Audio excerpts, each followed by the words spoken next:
Hey, what is going on, guys? TheKnowee here, and in today's video we are continuing on with our Brick Breaker Clone for Beginners tutorial series. In the last video we made a lot of huge moves. We finished up our state machine. There's one more big thing that we need to fix though. So if we go ahead and we win, right, or we lose like the main level here, right? Oh, I hit it. Wow, I'm a god. Alright, so we go ahead and lose this level. And then, boom, we get the game over state. I press start. This is fine, but when I start it again, well, the old level's still there. So we gotta fix that. There's one more quick little fix that we need to do before we can go ahead and make ourselves a high score. So let's go ahead and head into the game manager script. Go ahead and open this baby up, and as it loads we're gonna head over into the begin like the initializing state right over here, and at the very top here we're gonna make an if statement, and we're gonna say if the current level is not null, what do we want to do? Well, we're gonna go ahead and destroy the current level.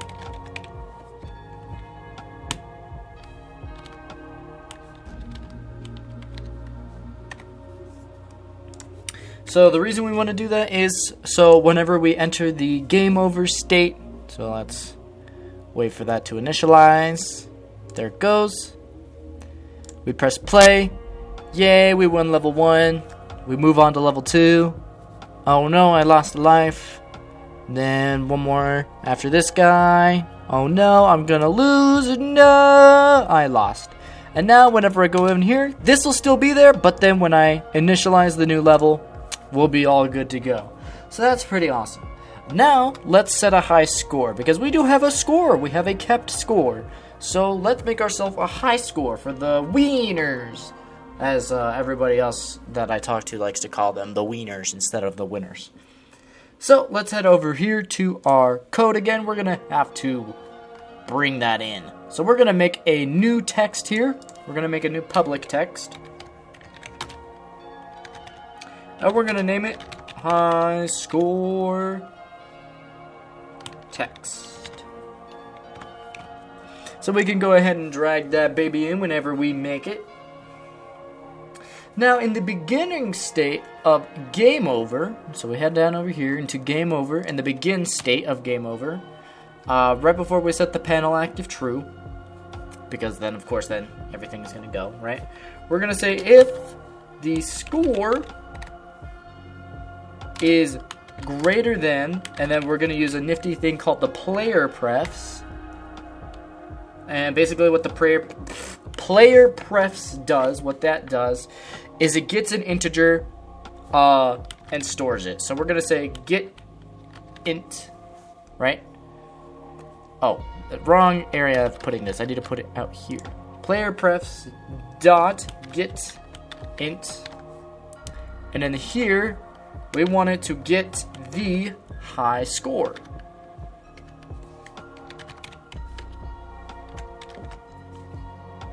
All right. So if the score is greater than the player prefs get integer the high score, so if it's greater, right, if this high score is greater than the score, then, and whatever that current score is, which it'll always be 0 at the initial, let's go ahead and turn on our menu panel. So head over here, turn on the menu panel so we can see it, and then in here we have the button. But what we want to do is we want to create some text. So let's go ahead over here to the UI, create some text. I'm going to quickly name this to the high score text. And then one more time, I'm going to go up to the top layer. And then I want to make a title text. So this one's going to be title text. We don't need to set something for that because, yeah, it's fine. Alright, now let's go ahead and make this easy for us to see. Turn it into a nice bright white, turn it bold, And then let's go ahead and scooch it. So I'm going to move it up a little bit. So let's go ahead and bring it. No, I don't want to change the width. 160. Let's bring it around to the middle. So like 40. And then bring her up.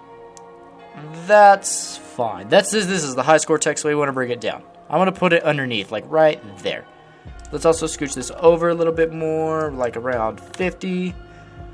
And then minus 40. There we go, that looks good. And then in here, in all caps, high score. And then of course the high score. And of course we're going to need a little bit of more room. So push it all the way to the left, and then we're going to increase the width of it to about 300, just so we have room. And increase the height of it just a smidge. And then we're going to scooch it down to around minus 50. And that looks pretty good. And then let's also adjust our title. So we're gonna scooch this one up. We're gonna make it nice and big, so don't worry too much about its position right now. We gotta make it nice and big. Let's create a name. I'm gonna make a Breakout Legacy.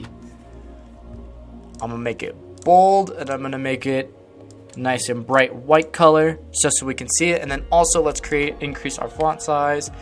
The reason we can't see it right now is because we need to increase our width. So let's increase the width of it. We got to increase it a lot because it's huge. Maybe 50 is a little bit too big. Let's go 30. 25? There we go. There we go. And then increase the height of it as well. And then scooch this down. So let's make this 500 and 270. And then bring this down. Then we can also increase our font size a little bit more. Not too much. There we go, 25. Then let's scooch this over a bit, like right there. That's fine. At 0. It'll be nice and centered. There we go. Now with our high score text, we need to plug it into the game manager. So grab our high score text and drag and drop it in here. Prefs, I jumped ahead a little bit there. Player prefs dot set int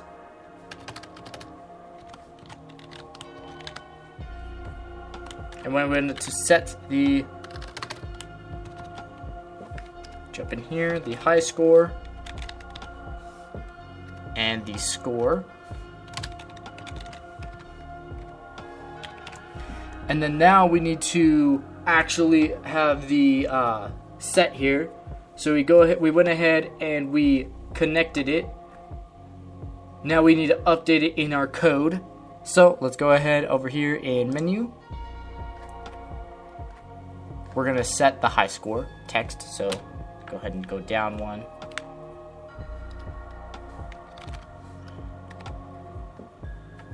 Or below when we set our cursor to visible. Or whenever we set the menu active true, we want to say high score text dot text is equal to the high score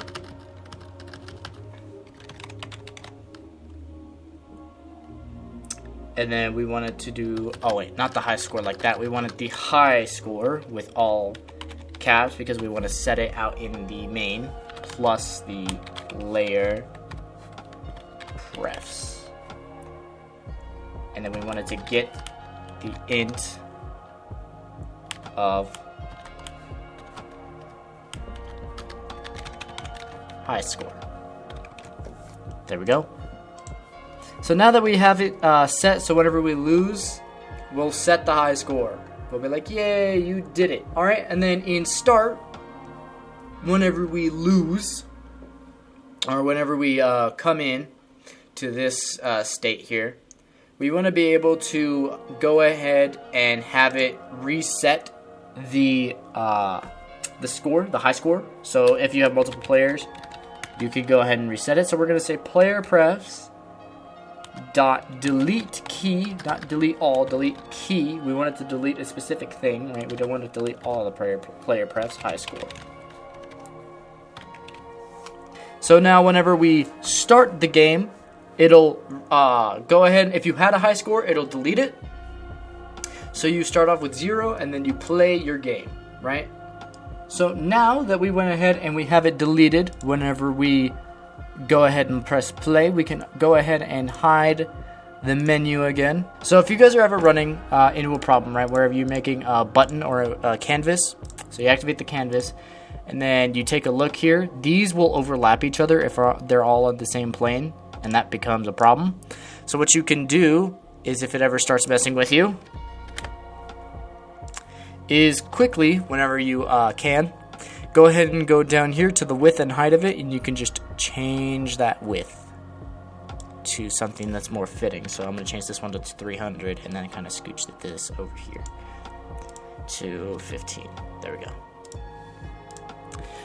And then make sure that none of them are overlapping, or else you're going to run into a problem where you can't start your game or you can't access certain things because you're clicking the wrong layer, basically. So this breakout legacy was sitting above it and it was messing with it, so we don't want that to happen, right?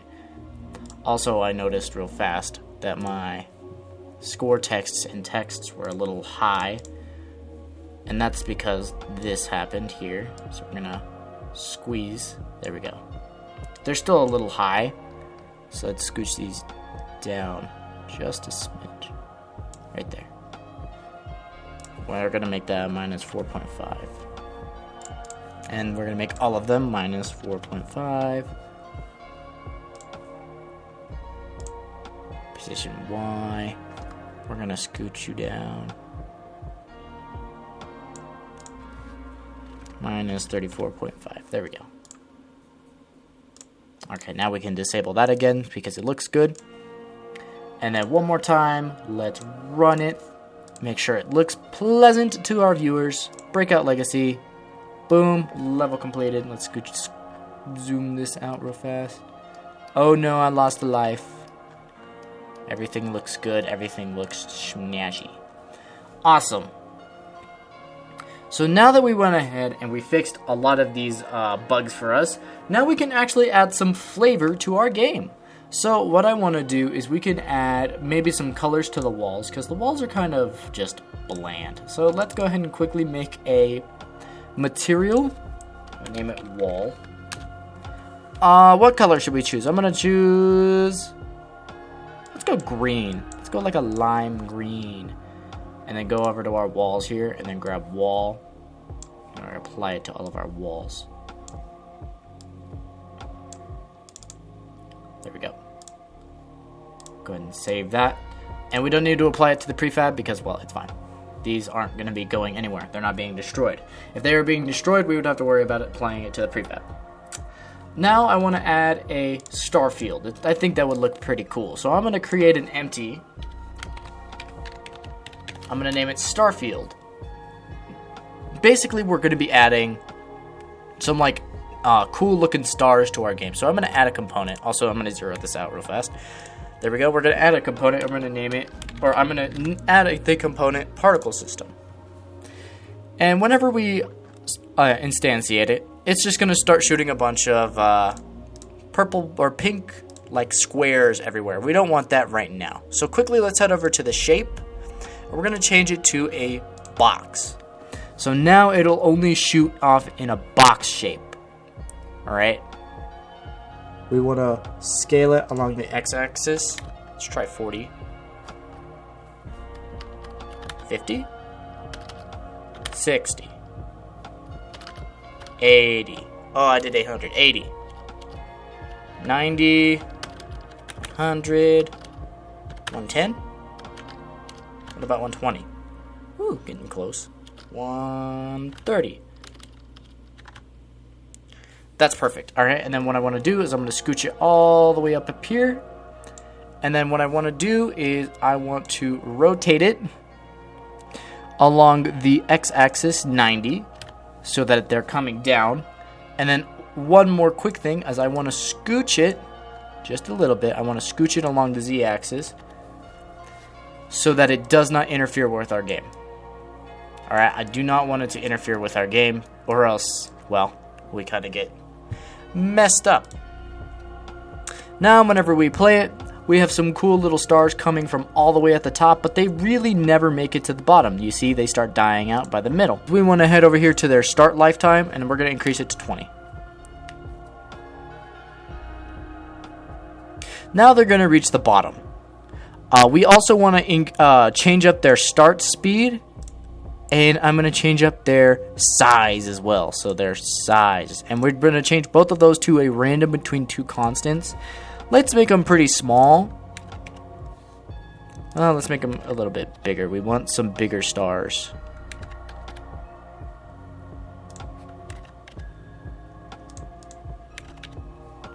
That looks good. And let's also change our speed to 1 and 3. Now, if you also notice that some of the all the slowest ones, so we need to test our slowest speed and make sure they can reach the bottom. As you guys can see, they are not. So what we want to do is, since we know that they're not going to reach the bottom, we want to increase their lifetime. Alright, now let's try it again. Let's make sure that they're reaching the bottom. They're still not. Let's go ahead and switch our lifetime to 50. Alright, let's quickly test. They are reaching the bottom indeed. I'm also going to click on pre-warm. What pre-warm does is it goes ahead, and whenever we start the game, the star field is going to be projected at 100% right away. No questions asked. I'm also going to increase our emission and our maximum particles, because as you can see here, whenever we're playing, we're only getting so many particles. Let's see how many we max out at. So we're going to let it play. We've increased our rate over time to about 40, and our maximum amount of particles is 5,000. Let's see where we cap out at. So we're going to go ahead and get over there. We're reaching about 1,000 right now. Let's see. Where is it going to cap out at? I'm doing 5,000 as a test. This is all part of game level and design. It's capping out at about 2,000, which is fine. That is perfectly fine. We can also do something pretty cool here, because we can have a color spectrum. So we can switch over here to gradient, and what happens here is whenever you click a start color and you switch it to a gradient, you can now change the colors of your stars. So over here on this one, whenever you add a color, it'll create this line. So this color I can edit, make it red. Maybe this color I can make it blue. Oh, but that one didn't save. Blue. There we go. And maybe this one is green. Now, whenever you click it on into blend mode, see we got the red, blue, and green, we play it, and now your stars are now a gradiented color randomly generated throughout your entire scene. That is pretty dope. So, and then whenever we click play, they're already at max. And now we play, boom, level completed, nothing is interrupting our game, they're just kind of minding their own business. That's pretty awesome.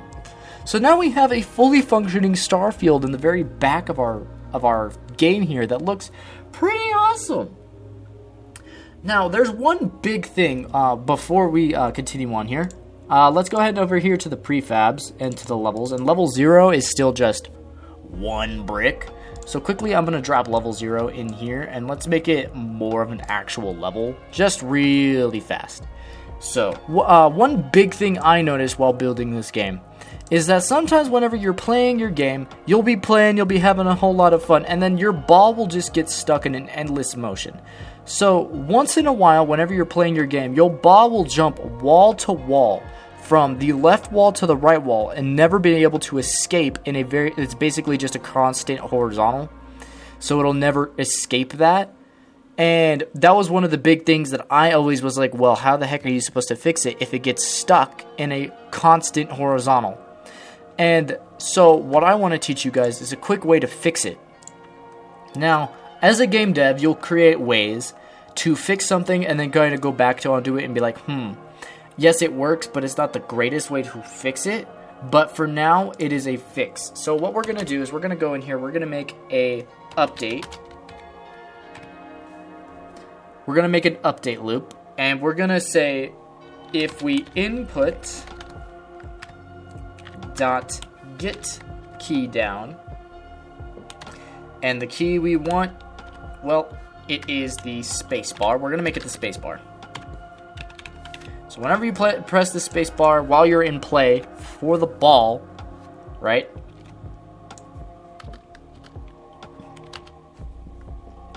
Whenever you press it, we want to invoke the launch method that we made.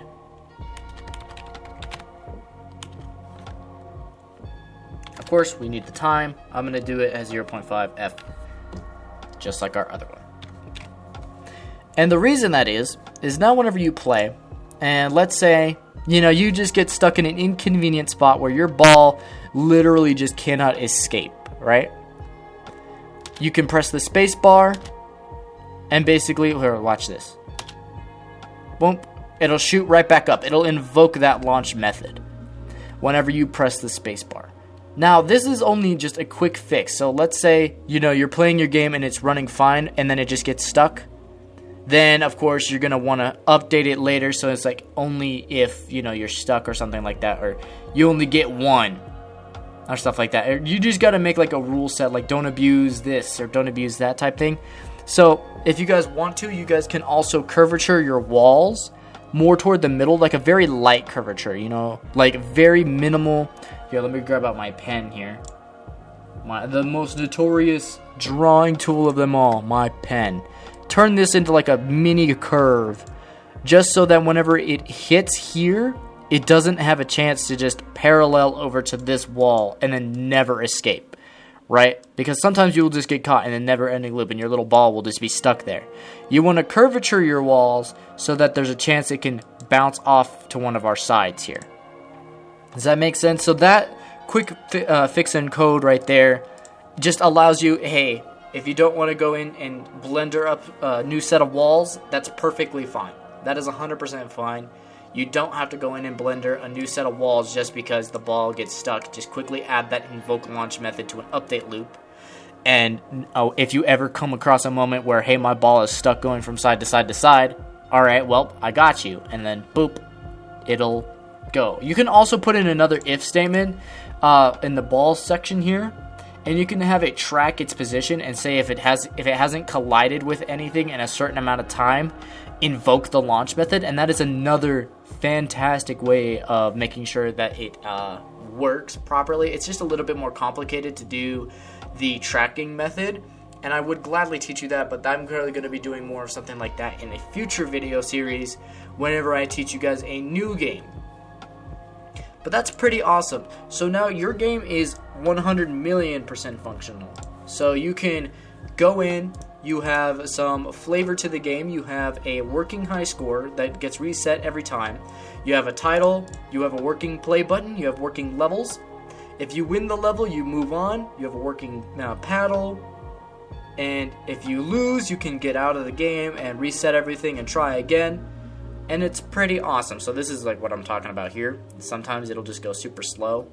So that's another big thing. So with the speed that we have it initialized at, it's kind of slow, especially if you get caught like this, and especially if your level is as big as mine. My level's pretty large, so the speed I have it set at isn't exactly the most nominal speed. So quickly I'm going to head into code here. And over here in the ball, we have it at 20. Let's give ourselves a little bit of a challenge and set it to 30. Let's see how that feels. So now our ball is going to move a lot faster. Look at that. Ooh, that is nice. So now it presents a little bit more of a challenge, and you're not going to get stuck in super slow motion. That's pretty awesome. So now we've created a little bit of challenge. Another huge thing that I was being told about was adding some of that challenge in there. Yes. Change your code up. Add some speed to it. A lot of it is playing with numbers and playing with levels. What you guys can do is you can add like bricks and give them a bunch of health and be like, this is a boss enemy, and you have to go up and face a boss or whatever. In another one, you can create a spare brick, and you can have it simply take from the code over here in the player script, or not in the player script, in the game manager script. You can have it get access to it, and you can simply have it take in and give you plus lives, right? So you have your balls, and you have your ways of adding levels, and it's kind of that same thing, right? So you have a way of taking away lives from over here, you know, if it goes out of the instance, if you're in the game manager and it goes out of this certain area, you're going to destroy the game object and you're going to lose a life. So you guys could create like level or power-ups. You know, you hit this brick, you get this. If you hit this brick, you get that type energy. And there's all kinds of other stuff you can do. You guys can also add some music to your game, and that's pretty simple too. Just create yourself a new folder and name it music. Go get yourself some like nice files. Pull up a folder. For me, I would have mine in here, and I have sounds and music. Of course, I have a bunch of them. Let's try this one, right? I can drag in this sound clip. There it is. And then, of course, you can open it up there. It's in here. You can change up the quality. You can change up the sound, how it listens. You can click it up so that it is ambiotic or not ambiotic. You want to change up how it sounds. And then if you wanted to constantly play whenever you're playing the game, you can create a empty in here and then hook it up. And then say, hey, for this sound clip, I want it to do this, this, and this. And you could do all kinds of really cool stuff. I don't want to add music to mine. I'm fine without it. And basically, from this point on, you can take the game to whatever height you would like it to. You guys can add more levels. You could add some more difficult levels. If you guys add walls, so like let's say you want to add some challenge. Maybe you want to set like a wall. Hold on, let me pull out the pen again. Let's say you want to add some challenge and put like a wall here and a wall here on like a specific level so that ball can only go in up there or up there. You can totally do that on specific levels, but you do have to understand, if you put this on a level and you have it so that it can't be destroyed, this wall, then you will never be able to leave the level because this is a child, and that's the way the code is set, is to count the children, and if you have a wall childed to a level, well, you'll never be able to complete that level.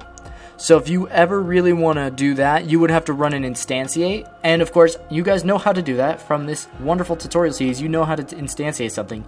You can have like a wall on standby and say, all right, in the game manager, I want to instantiate. You have like a wall thing, and then you can have this wall instantiate at a specific point in time, and then destroy after that level's completed. And then like maybe this one comes in and you only have like this little section. So just remember, if you want to create a challenge, maybe some extra walls, like maybe a wall like right here, so you can only work on like this side or this side type energy, then that's totally fine. Just make sure you do not child them to the level itself, right? They have to stay on their own thing, or else you will never be able to leave the level, because the level is counting children, remember. If you have walls childed to a level, right, you know, you created your beautiful level, it's your masterpiece, you're happy with it, and then you have just a single wall, right, like you create a 3D object, you make a cube, yay, it's just kind of minding its own business, and then you set it on over here, and then you extend the scale of it so that it's a challenge wall, and you put it right underneath this layer, right? And you're like, yeah, now that's going to add some challenge because you can't hit these blocks unless you go over this way and then ricochet it over here. But since this wall is now a child of this level, and you have it so that it cannot be destroyed, right? Well, now you can never leave level 1. Level 1 is permanently unable to be left because you have a childed object, right? Because in our code, right, in our settings here, right, we have it counting how many blocks are left in the level, right? So if your current level, and if your child count is 0, right, it has to be 0. If it is not 0, you will stay in the thing and you're not switching states. Then you can go to level completed, right? So with this, you would have to say 1, right? You'd have to change this to a 1. But then let's say you have level, so let's say you switch this to a 1. Now, any level that you don't have wall challengers in, well, they're going to stop before you get that last brick, And for those competitors out there who are looking to get the highest score, you're screwing them out a certain amount of points, right?